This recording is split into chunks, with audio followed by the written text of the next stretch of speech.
আসসালামু আলাইকুম কবুতর লাভার্স। আপনারা অনেকেই জানেন যে আমার ছোট্ট একটি কবুতরের ঘর আছে। আর আমার যে লফট সেটা ওপেন লফট, অর্থাৎ মুখটা খোলা। তবে একটা সমস্যা হয় কি, আমার লফটে যে সব কবুতরগুলো ডিম দেয় ওগুলো ভালোভাবে ডিম বাচ্চা করতে পারে না। কারণ হলো জায়গাটা খোলা, আর আগে যেটা ছিল ওইটা বন্ধ জায়গা ছিল, ওইখানে ডিম দিতে অসুবিধা হতো না।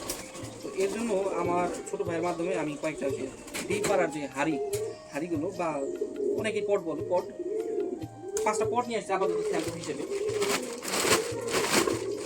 আর হলো আমার একজোড়া লাভ জিগার আছে, লাভ জিগারের জন্য একটা ছোট্ট একটা হাঁড়ি নিয়ে আসছি, দেখাই। আর একটা কথা, যাদের ওপেন লফট আছে আমি অবশ্যই সাজেস্ট করবো যে মাটির হাঁড়িগুলো ব্যবহার করবেন।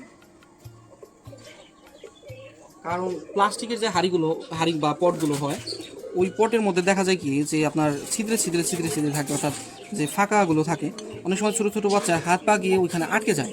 তো সেক্ষেত্রে দেখা যায় ওই বাচ্চাগুলো ইনজুর হয়। তবে এটার মধ্যে আপনি জাস্ট এতটুকু কাপড় দেন বা একটু বালি দেন, আর যদি বালি টালি না দেন, আপনার কবুতরগুলো যদি ছেড়ে রাখেন, ওরা নিজেরাই ডালপালা এনে এটার মধ্যে দিয়ে এখানে ডিম পারে। আমি সেটা আপনাদের দেখাই। আমি টোটাল 5টা নিয়েছি, বাইরের বাজার থেকে কিন্তু এগুলো 50 টাকা করে পড়েছে। আবার যদি পাইকারি নিলে এগুলোর দামটা অনেক কম পড়ে। আমার যে লফটা আছে, এই লফটে টোটাল 70টি মুখ আছে, টোটাল 70 মুখের লফট। আর ছোট্ট একটি কবুতরের ঘর আছে, তো ওইটা আবার 24 মুখের। আগে আমি ওই 24 মুখের ওইটার মধ্যে কবুতর পাতাম, পরবর্তীতে চিন্তা ভাবনা করে শখের জিনিস একটু ভালো করেই করেছি। পরবর্তীতে আমি আরও এগুলো বাড়াই, সংখ্যাটা বাড়াই, এই বড় করে ঘরটা দিই। এই হচ্ছে আমার ছোট্ট কবুতর ঘর। এটা 2টা পার্টে বিভক্ত করা হয়েছে। এই পাশে 35টি মুখ আর এই পাশে 35টি মুখ। আর এইখানে যেটা দেখতে পাচ্ছেন, এখানে 3টা খাঁচা। এটা প্রথমত আমি একটা কাজে লাগাই, সেটা হলো কবুতর জোড়া দেওয়ার জন্য, যেহেতু বাইরে থেকে কবুতর কেনা হয়। আর এক খাঁচার মধ্যে কবুতর রাখলে তাদের জোড়া নেয়। বাজরিকার পাখি আছে, বাজরিকার পাখিটা এখানে থাকে আপাতত। আর এই বাজরিকার পাখি এখন ব্রিডিং টাইমে আসছে, এর জন্য একটা ছোট একটা খুঁটি নিয়ে আসছি, খুঁটি বা যাই হোক ওদের ঘর আর কি, ছোট একটি ঘর। তো আমি প্রথমে আগে এটিকে সেট আপ করে দিই, কিন্তু এটা খুব বেশি কঠিন না। এটা জাস্ট এখানে দিব, আর এইভাবে আটকে দিলাম, শেষ। এটা সেট আপ হয়ে গেছে। আর আগে দেখবো সাইজ মিলে কিনা, আমি দেখাই। যেমন এইখানে আমার কবুতরটিতে ডিম দিয়েছে, 2টো ডিম দিয়েছে। এই যে কবুতরটি, এটা পায়রা। দেখেন, আমার মনে হয় এগুলো লাগবে না। আমার মনে হয় জাস্ট 2টো ডিম এখানে বসিয়ে দিয়ে আমার মনে হয় এগুলো পরিষ্কার করে দিলেই হবে। ধরো হ্যাঁ, ওঠাবো।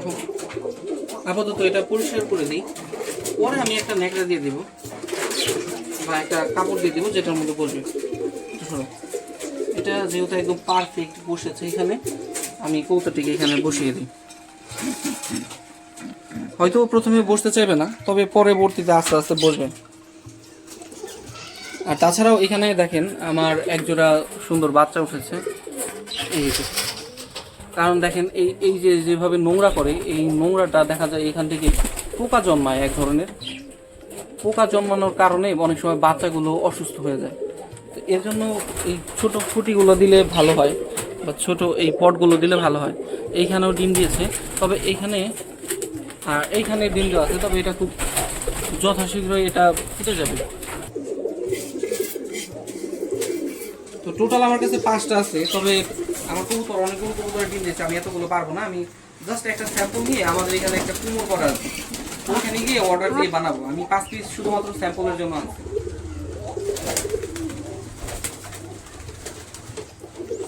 আর ইতিমধ্যেই আমার এক জোড়া কবুতরের একটা ডিম ফুটেছে।